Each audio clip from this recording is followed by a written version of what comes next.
Boa noite, pessoal. Boa noite quem está nos assistindo. Esse é o segundo encontro sobre curadoria e montagem expositiva. Se você perdeu ontem o encontro dedicado à curadoria, está disponível no nosso canal do YouTube. Foi com Clóvis Arruda, que também está presente hoje. E hoje a gente vai falar sobre montagem expositiva com Eduardo Cordeiro, que também é da Via Cultural. Ele é arquiteto e tem uma vasta experiência com montagem de exposições. Boa noite a todos. Em nome da Via Cultural, eu queria agradecer a presença de vocês. Obrigada, Edu, por aceitar nosso convite. Obrigada, Clóvis, por estar aqui com a gente, para a gente discutir hoje sobre essa complementação do que foi o webinário de ontem, né, que, na verdade, é um trabalho conjunto, a curadoria e a montagem expositiva. Então, eu queria agradecer muito a presença de vocês e pedir que vocês tenham uma boa apresentação, uma boa noite. Obrigada. Obrigado você, Ana, pela oportunidade. É um grande prazer estar aqui novamente com meu amigo Eduardo Cordeiro, que vai fazer um show hoje aí. Boa noite a todos. Meu nome é Eduardo Cordeiro, arquiteto, cenógrafo. Primeiro eu vou me apresentar, vou mostrar os meus trabalhos, contar rapidamente vou repassar para alguns trabalhos que eu já fiz durante a minha carreira aí de arquiteto, cenógrafo, montador de exposições. Bom, eu sou arquiteto formado pelo Mackenzie, arquiteto urbanista, formado em 1989, e cenografia também no Sesc Ipiranga, com o cenógrafo muito conceituado JC Serrone, tá? E trabalhei, assim, não diretamente com cenografia, mas acabei entrando na área de arquitetura comercial com lojas, né? Que não deixa de ser um tipo de cenografia, né? É quase que eu estava pensando nisso, é quase como se fosse uma exposição permanente, né? Que você, às vezes, você coloca lá objetos, peças, você pensa também no mostruário, né? Nas peças, e é quase como se fosse uma exposição permanente, né? Trabalhei muitos anos com isso, algumas obras, poucas obras, mas residenciais, com obras completas, atuação de professor de desenho técnico de arquitetura, representação gráfica na Via Cultural, né? Desde aproximadamente há uns 12, 13 anos atrás, né? Hoje o projeto está no Sesc Ipiranga, no Bom Pastor. Atividade socioeducativa, então, juntamente com o sítio a Via Cultural, né, com projetos e exposições de projetos culturais e exposições. Vou passar rapidamente alguns trabalhos, tá? Isso é um trabalho, mais ou menos está um pouco na ordem uma ordem de tempo mesmo, tá? Porque de 2000 esse projeto. É uma loja que tinha era uma loja muito divertida que você podia ficar à vontade, o cliente dava muita liberdade, né? Então, vocês vão ver os objetos que são bem fora do padrão. Você era um expositor, que a loja chama Macaca de Ipanema, um expositor que a gente teve que criar. É um balcão caixa, né? Também é um objeto. Isso aqui foi uma cenografia que eu tive que fazer no piso para esconder uma rachadura. A gente teve que tirar uma parede aqui. Então, criei, já que tinha a ver com o tema da macaca, criei um... Isso aqui é um móvel pronto. Isso aqui foi o primeiro esboço em uma imagem 3D, mas acabou ficando com outra. Uma loja de ervas, né? Que era um cliente que também queria um projeto barato. A gente usou materiais bem simples, USB e MDF. Né? Isso aqui já falou, está pronto. Uma revistaria, tá? Dentro de uma galeria de um supermercado. Aqui é uma loja de shopping, uma loja bem conhecida, Anne Anne. Esse foi projeto junto com a arquiteta Lilian, que eu coloco os agradecimentos no final. Nesse caso aqui eu fazia tudo, né? Eu fiz o projeto em parceria com o arquiteto e a execução é toda minha, né? Aqui é um exemplo de uma outra obra que a gente pega, né? Fazendo desde o princípio até ela virar uma obra pronta, né? Toda a etapa de construção. Também uma outra no mesmo cliente, desde o começo da montagem até o resultado final, que aqui já com roupa e tudo. É uma cenografia, né? É uma cenografia. Aqui também é um projeto bem interessante, que fiz em parceria com a arquiteta Lilian, uma rede que infelizmente não vingou. Ela durou alguns anos, mas acabou mudando de conceito, não deu muito certo o produto dele. Isso aqui são maquetes em 3D. Aqui é a loja pronta. Aí tem alguns quiosques no meio de shopping, galeria. Esse aqui é um projeto só de obra, né? Execução da obra, enfim, né? Obra comercial. Aqui, eu trabalho muito com obra comercial hoje, né? Aqui é marcenaria, tá? Da Nívea, né? Toda a marcenaria foi executada por nós. Eu tenho uma empresa, uma parceria com a marcenaria, que a gente faz, vendo produtos, vendo peças e construo, né? É um projeto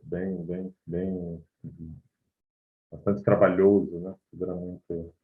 Aqui também é um salão, né, de cabeleireiro, um shopping, desde o tapume, a execução e o resultado final. Um restaurante, um shopping Tucuruvi, também Tucuruvi. Obras residenciais, o antes, o depois, o antes, o depois, o antes, o depois, o antes, o depois, o antes, o depois, é outra obra aqui de residencial, o resultado final. Desculpa que eu estou indo rápido, porque isso não é exatamente o nosso tema, só para vocês saberem onde eu transito, né? É um projeto de uma lanchonete, uma instituição beneficente, uma cafeteria, lanchonete, é bem recente. Tem algumas atividades, tem algumas fotos aqui do meu trabalho junto à Via Cultural, como professor de desenho, representação gráfica, umas maquetes. Nós também levamos eles a exposições, também transita um pouco, entende um pouco sobre, né, constrói, vê e desenha, e também frequentavam. É como algumas atividades artísticas que eu faço, né, algumas esculturas aí em argila, que é os créditos para os arquitetos do escritório, junto com esse complemento da apresentação do Clóvis ontem. Ele falou, discorreu sobre curadoria. Então, digamos que eu seja o produtor, né, o executor, né, de uma exposição que o curador já fez ontem a escolha.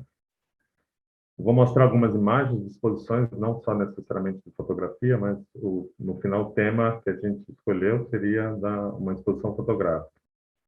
Então, nós temos tipologias, né? O que seriam essas tipologias? Seriam exposições permanentes, aquelas que ficam anos, né?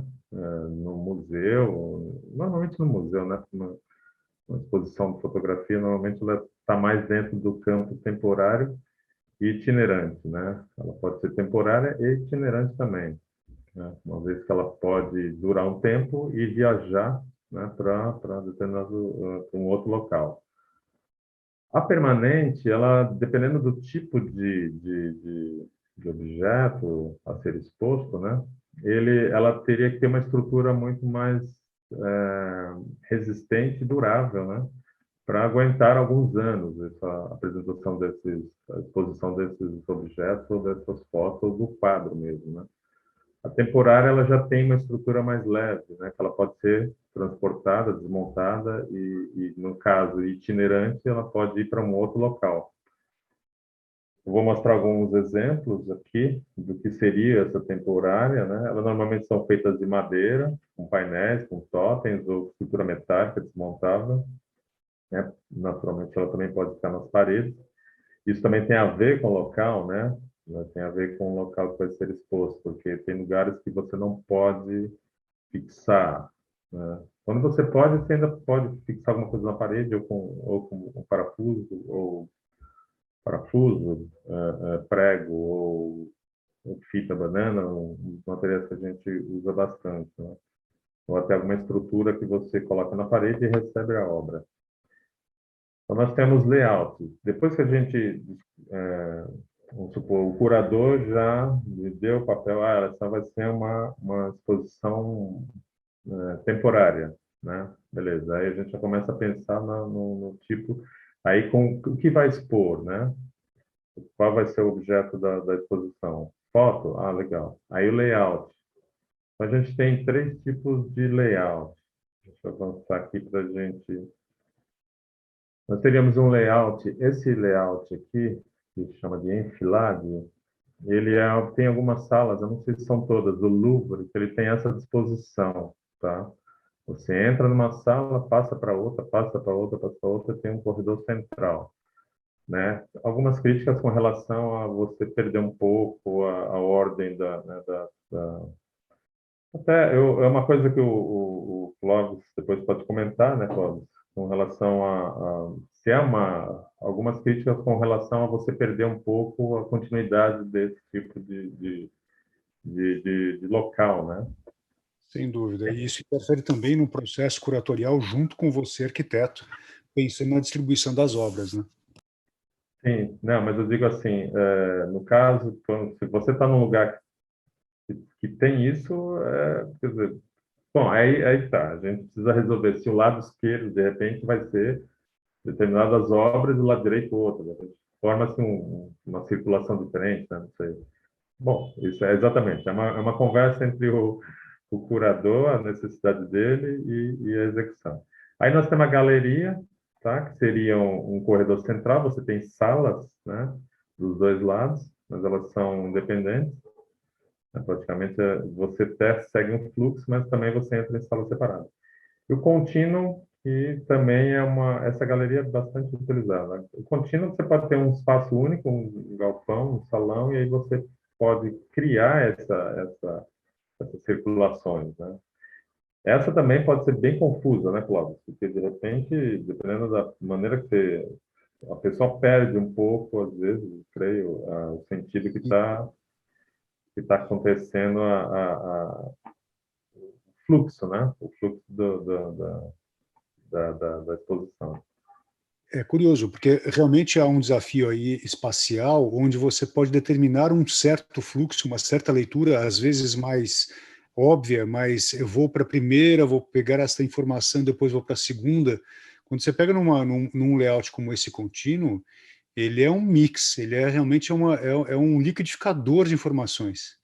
Então é muito curioso isso, é um trabalho que realmente, uma vez feita a curadoria, quais as obras que eu vou colocar na mostra, tem todo esse desafio que é uma conversa muito estreita, né? E aí o arquiteto interfere, de certa forma, direciona o que é possível espacialmente para que o curador, junto com ele, possa pensar nas melhores soluções.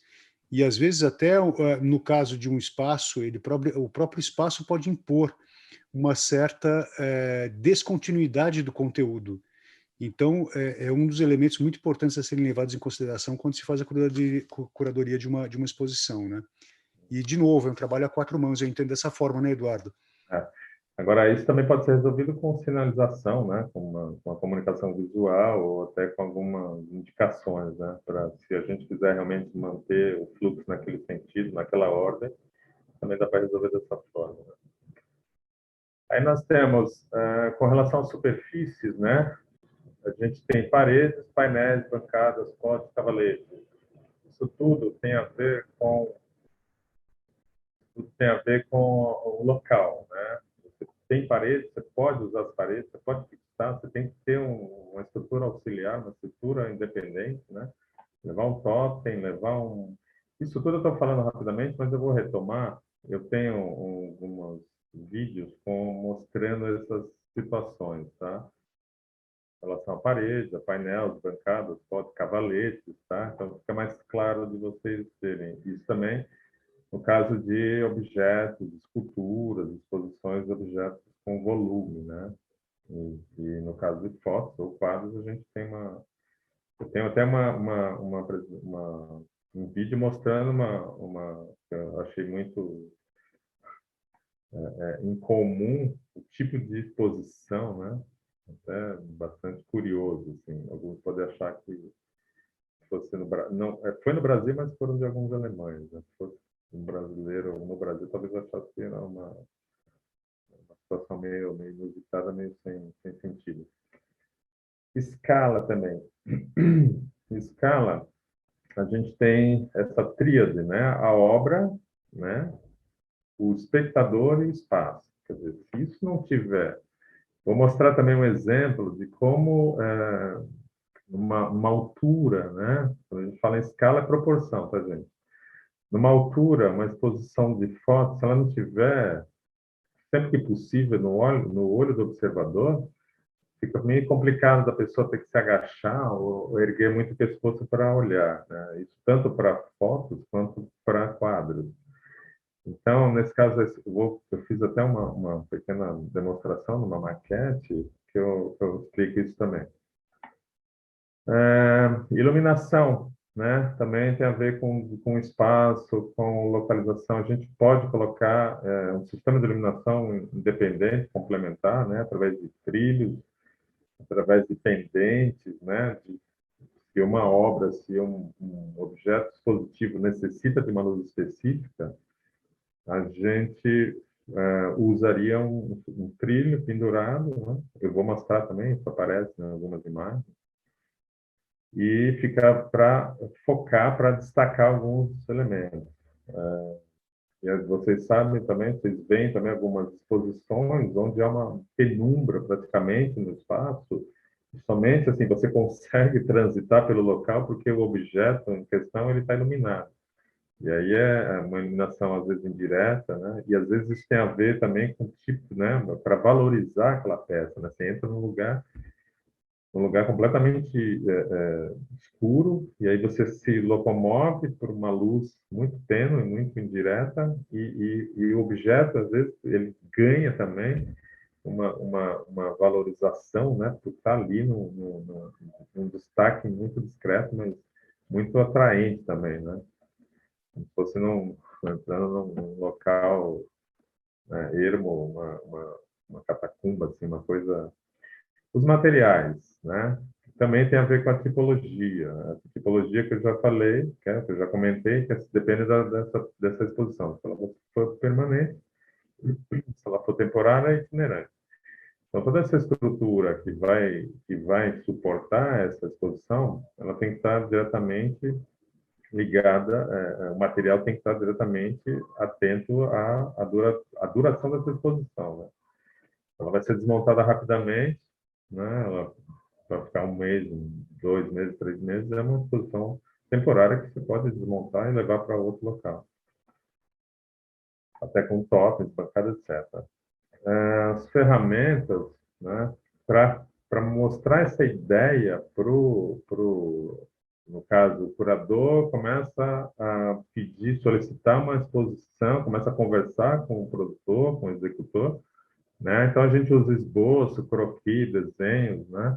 Para chegar a ter essa proporção, começar a enxergar essa escala humana através de maquete física, maquete perspectivas, maquete eletrônica, desenho técnico, aí depois um desenho técnico detalhando, né? Detalhado para a produção, né? Aí que vai as materiais, a cor, etc. Esses materiais também, eles dependem do que você quer, assim, eles não podem brigar com o objeto, né? Ele não pode falar mais do que o objeto. Normalmente se usa paredes brancas, né? Ou amarela, uma cor sólida, uma cor única, para poder, uma cor neutra, né? Para não brigar com a obra, né? Então, tudo isso entra num projeto executivo de uma exposição. E a sinalização, a comunicação visual, né? Também é uma coisa que você identifica a obra, identifica o local, né? Também é uma das últimas coisas que a gente faz, né? Para identificar tanto a chegada do público àquela exposição, quanto internamente, né? Isso pode ser, a gente pode falar sobre isso justamente naquela situação, né, Cláudio, do layout contínuo, né? Acho que isso cabe aqui a questão dessa sinalização, comunicação visual. Aí, gente, vamos para... Bom, aqui já falamos do layout, então aqui eu começo assim, uma primeira esboço, né? Como se eu tivesse uma exposição. Isso aqui foi de uma exposição, né, que nós realizamos no SESC Ipiranga, né, na exposição Memórias Construídas, um projeto da Via Cultural do SESC Ipiranga, onde nós fizemos, isso aqui está em escala, está em um croquis, mas está em escala, né? Onde a gente fez todo o fechamento, tinha muita janela no local, havia muitas janelas, nós isolamos elas com madeira, né? Que nós queríamos a iluminação que nós criássemos, né? Então, a iluminação ficou a cargo do que a gente precisava, né? não da iluminação, porque havia uma briga, né, da iluminação, da iluminação natural, externa, com a exposição, né, para destacar os objetos. Então, esse aqui é um dos primeiros, né, esboços que a gente faz, né, já colocando assim como que vai ser a circulação, o que vai ser visto, né? A curadoria aqui foi da senhora Ana Marcondes, trabalhando em conjunto aqui para essa exposição. Eu tenho um videozinho que mostra essa exposição finalizada, tá? Essa aqui, deixa eu colocar que a gente já está falando sobre isso. Memórias construídas.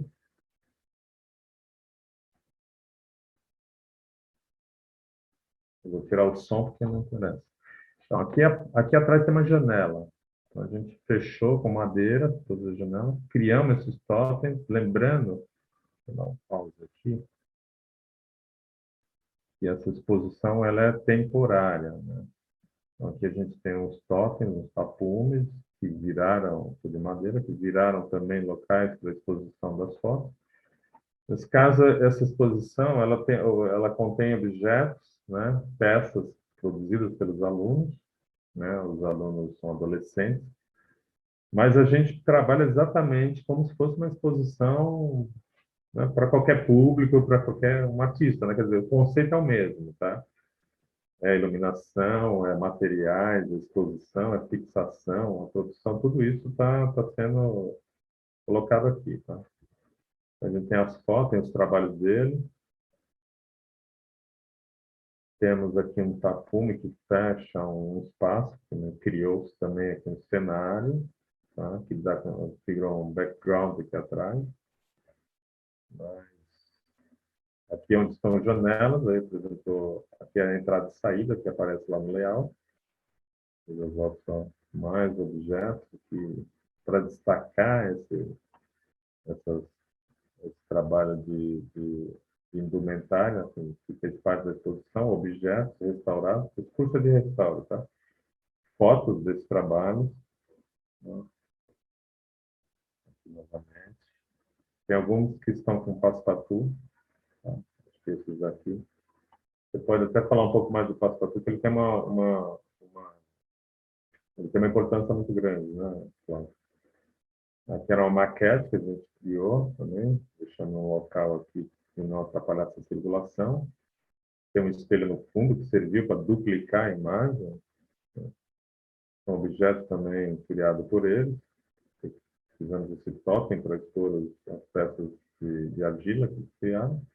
E com passe-patou, foto. Não é nem... Ali não é só nem foto, são desenhos que eles fizeram que valorizam, né? Uma vez que você coloca um passe-patou, eles ajudam na valorização. A iluminação que eu estava falando, ela foi uma iluminação independente do local. Toda a iluminação deixa eu dar um pause aqui, ó, toda a iluminação do local era luz fluorescente branca, que não interessava para a nossa exposição, né? Então, foram colocados trilhos, né? O SESC tem uma estrutura muito boa, e nos proporcionou a instalação desses trilhos, com iluminação específica para valorizar luz amarela, né? E foram focados, né, realmente nos lugares onde a gente queria mais evidência.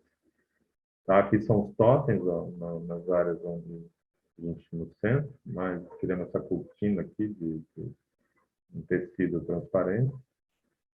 Aqui, novamente, eu trabalho com passe-patou. Aqui, novamente, a iluminação, tá? E ela com uma cor, foi colocado um filtro aqui, para ela ter uma luz vermelha, para destacar, para dar um efeito nesse lugar. Tá? Então, tudo isso faz parte, né? De acordo com a intenção do artista ou do fotógrafo.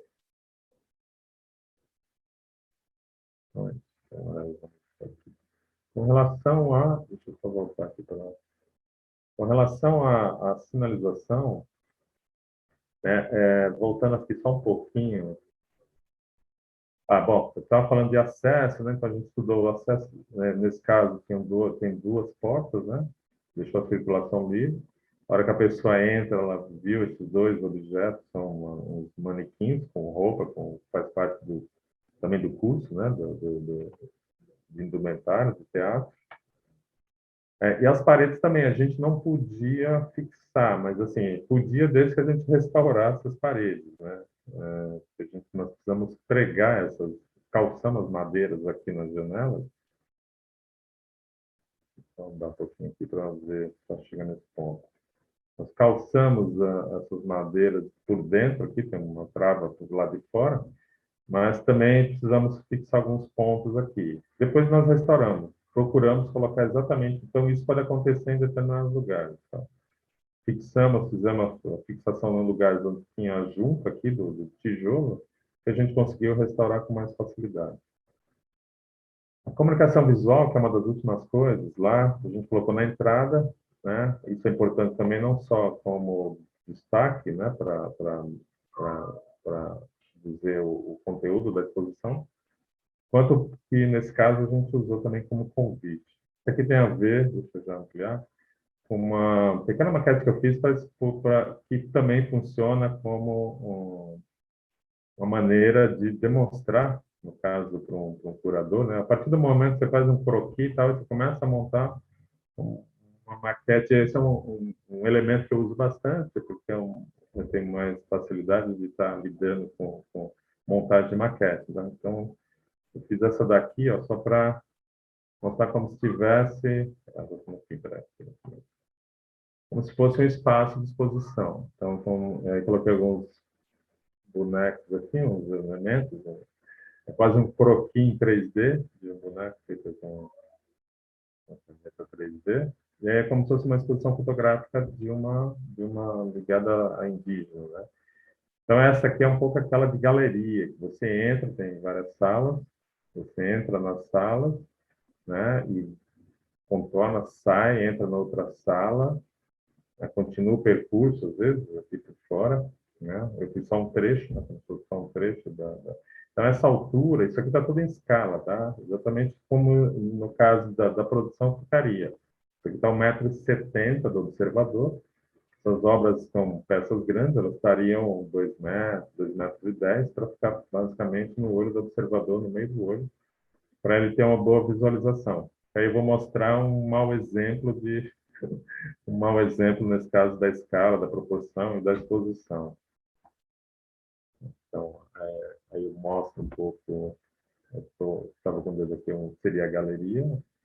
Então, tem uma sala, nesse caso aqui, o meu dedo está mostrando onde é a galeria, onde seria a circulação, né?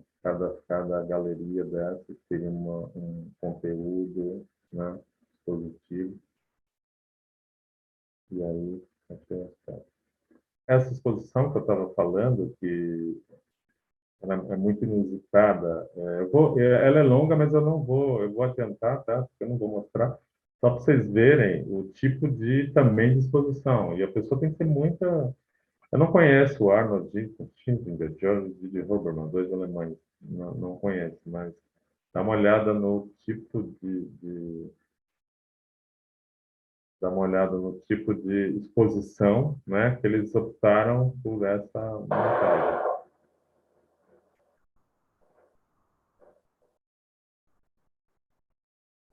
Ela é feita... Aqui ainda essa peça ainda é interessante nesse corte aqui, né? Duas peças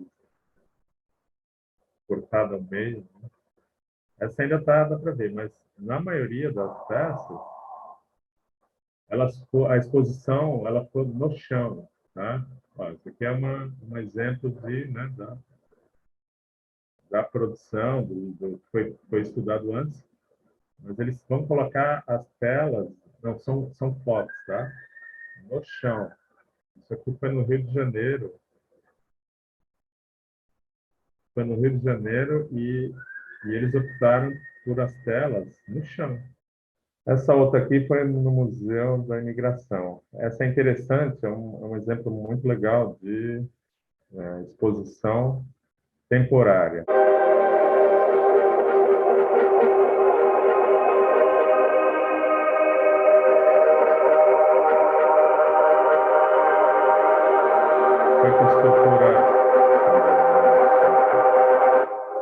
Foi com estrutura metálica, tá?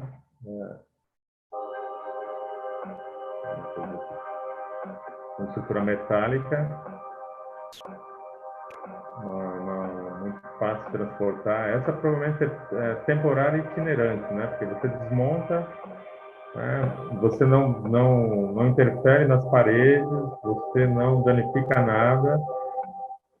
E essa exposição, todos podem ser Frida Kahlo, que é uma fotógrafa que fez uma série de fotos das pessoas maquiadas com o tema Frida Kahlo, né? Homens e mulheres.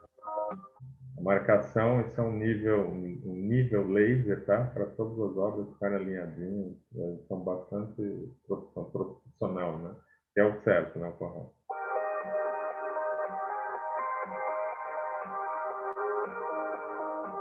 Atualmente foi com banana, fita banana.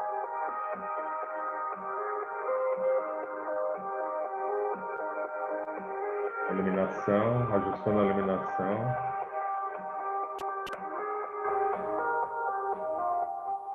Essa outra é só para vocês verem, por exemplo, que hoje, com o problema da pandemia, algumas exposições são virtuais. Isso não deixa de haver a necessidade de montar uma exposição praticamente completa.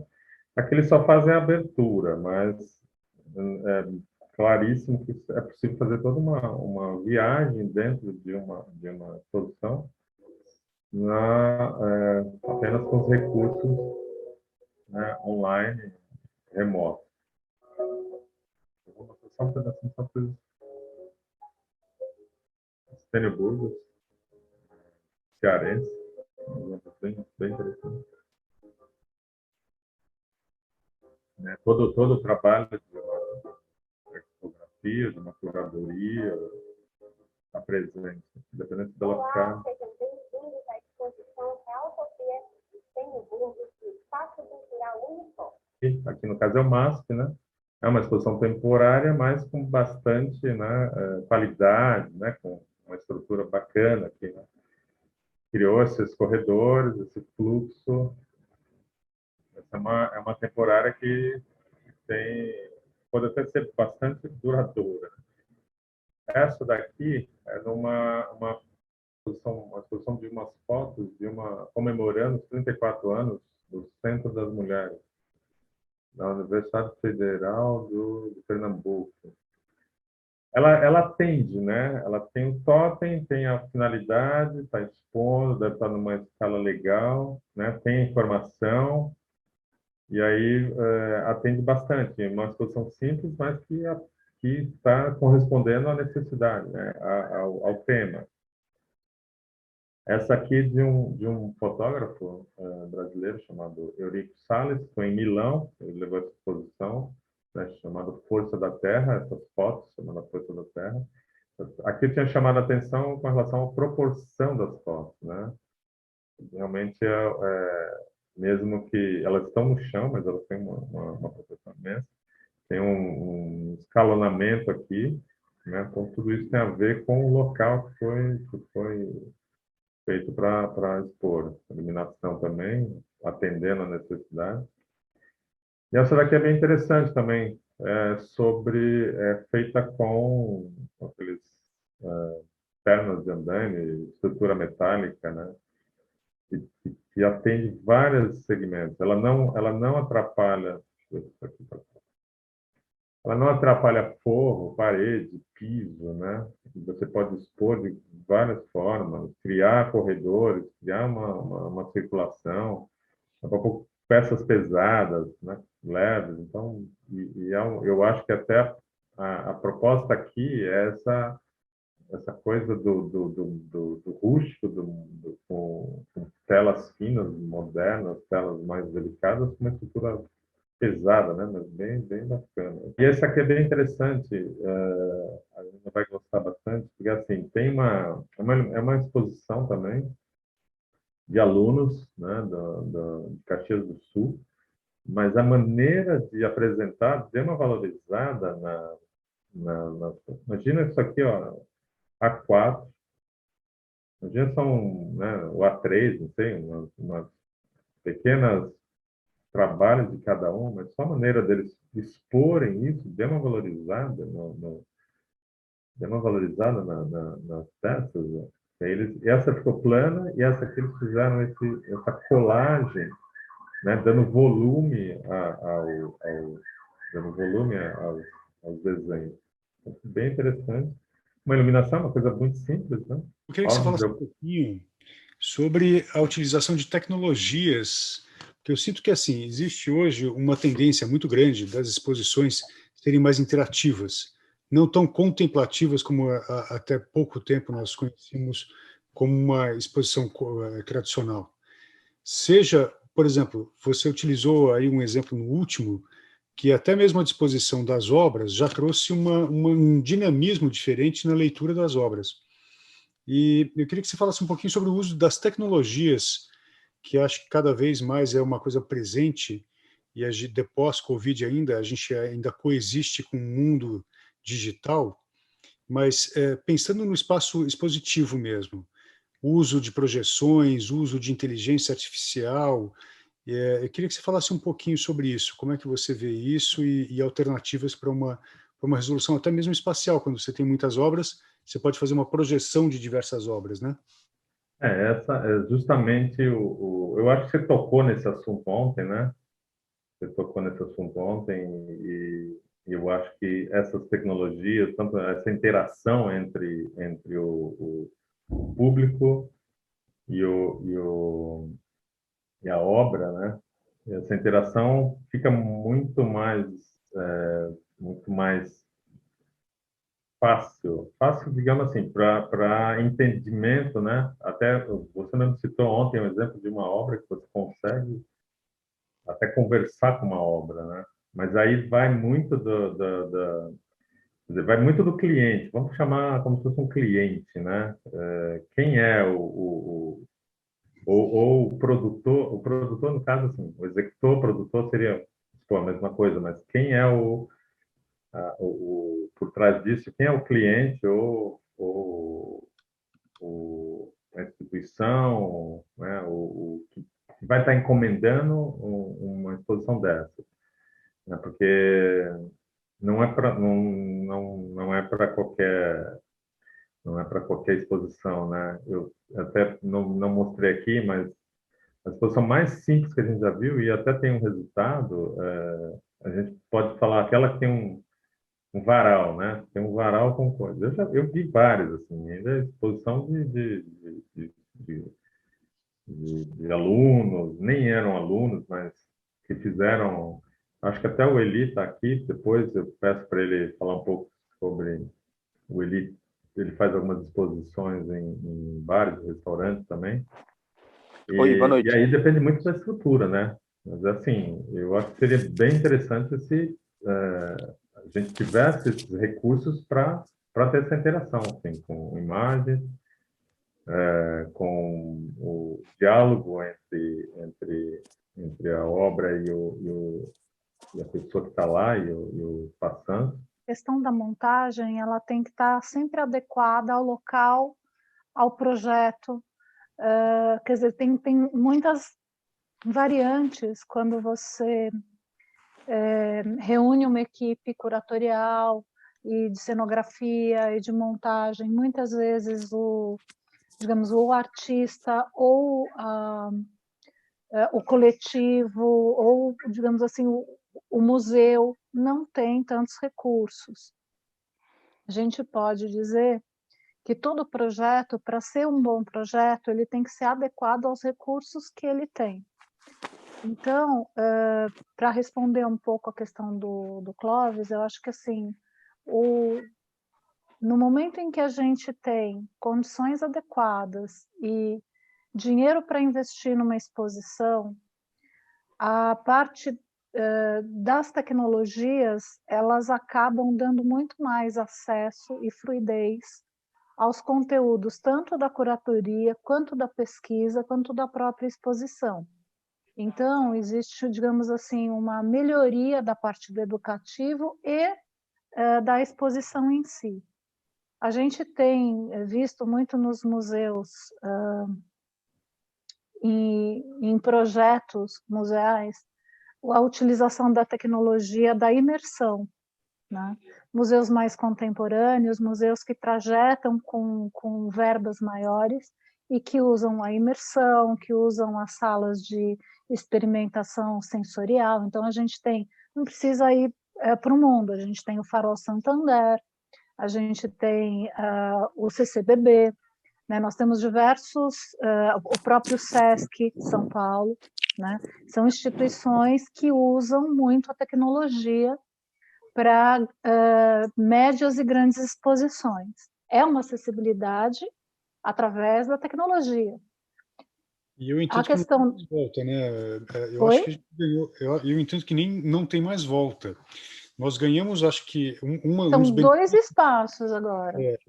Exato. Acho que um dos benefícios da pandemia, se é que a gente pode falar que existe algum, é essa capacidade, essa digitalização que nós tivemos. É incrível. Eu acho que assim, a coisa mais legal nesse 1 ano foi que a gente andou 10 anos em termos de produção cultural dentro do viés da tecnologia digital, porque a gente estava subutilizando, na verdade, a gente faz isso com o nosso cérebro também, né?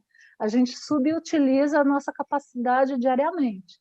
Mas o advento da pandemia, eu acho que foi muito legal, porque ele fez com que a gente acelerasse processos, né, dentro dessa tecnologia para que a gente comunicasse cultura, e não só em termos de difusão de conteúdos, mas como exposições também, como a gente acabou de fazer, né, a do cinema de invenção, vai fazer agora de fotografia, com um espaço 3D. A Laramar é a Associação Brasileira de Assistência ao Deficiente Visual. Então, eles têm uma estrutura imensa, incrível, assim, para tratar das pessoas que têm deficiência visual por conta da filha da pessoa, da criadora desse projeto, ter nascido com deficiência visual, e ela, de tanto que ela estudou, ela criou essa instituição. A entrada... É o nome das duas, né? Oi? A Lara e a Mara. A Lara é a mãe. A mãe e a filha. A Mara é, acho que é a filha. Ou é o contrário, não lembro mais. A Mara é a mãe. Mara é a mãe. E aí, só para não esquecer também, depois de comentar, quando você está falando de tecnologia, de lugares, né, que despertam os nossos sentidos, eu lembro da Yayoi Kusama, aquela artista plástica japonesa, que as exposições dela têm algumas ambientações e cores que mexem com o nosso sentido. Bom, e aí, Clóvis, na entrada, assim, para as crianças que tinham deficiência visual, elas tinham que entrar no ambiente, elas tinham que entrar, é uma clínica, né? Então, elas tinham que chegar passar para uma portaria, né? Quer dizer, como se fosse um portal, né? Para elas chegarem, elas passavam por um corredor cênico, tátil cênico, né? Quer dizer, elas passavam assim, entrava por um lugar que tinha piso de pedrinha, depois passava por um túnel com xaxim, revestido com xaxim, aquele material, não sei se é o nome exatamente para xaxim, né? Por um lado era xaxim, do outro era pedra, a gente fez com miracema, sabe? Então, assim, tinha lugar, ela passava por um túnel que tinha objetos que eles compraram, né? Bichos empalhados para eles tocarem. Então, assim, para quebrar essa ideia de que estava entrando numa clínica, né? E passava por uma ponte pêncil, né? Então, era bem... Eu não sei se ainda existe. Foi um trabalho muito legal fazer. Mas muito plástico também, né, Edu? A montagem, para quem tinha a capacidade visual, também era uma coisa... era muito bem montado. Era bem legal. Tinha sons, né? Era uma coisa assim, era uma experiência sensorial de imersão muito bacana. Vários, a gente recebe às vezes alguns links de museus que já estão, né, que você pode visitar, que você pode caminhar, que você pode... tem um que você olha as obras...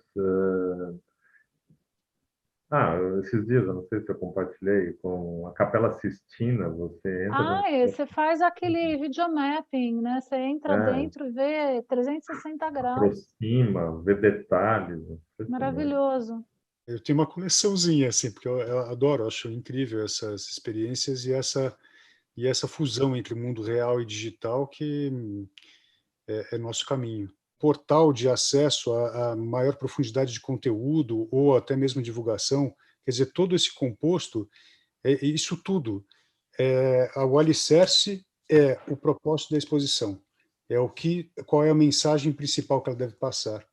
Então, para quem se aventura a fazer algum tipo de exposição, alguma coisa de curadoria, montar alguma seleção nesse sentido, acho que minha recomendação é gaste bastante tempo em planejamento e sempre com foco efetivo no propósito da exposição.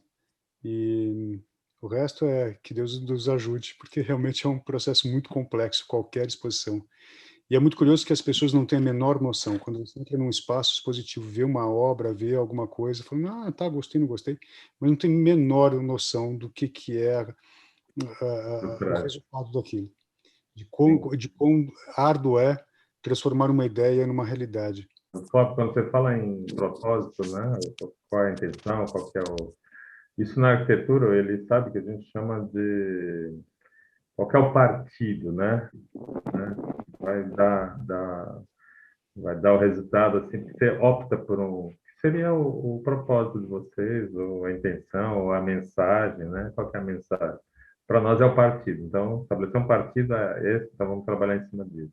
Queria agradecer esse direcionamento também que vocês deram na conversa, que foi muito bacana, esse bate-papo, que eu acho que veio a acrescentar, né, um pouco também nos conteúdos que a gente viu ontem e hoje. E obrigada, Clóvis, obrigada, Edu, pela presença, para quem nos está assistindo. Queria agradecer todo mundo que participou, que esteve presente, né? Agradecer Eduardo, logicamente, o Clóvis também, e avisar que esse evento também estará disponível no nosso YouTube. Então, tanto de ontem quanto de hoje estarão lá disponíveis e realmente é muito legal assistir os dois, porque se complementam bastante. Muito obrigada. Boa noite.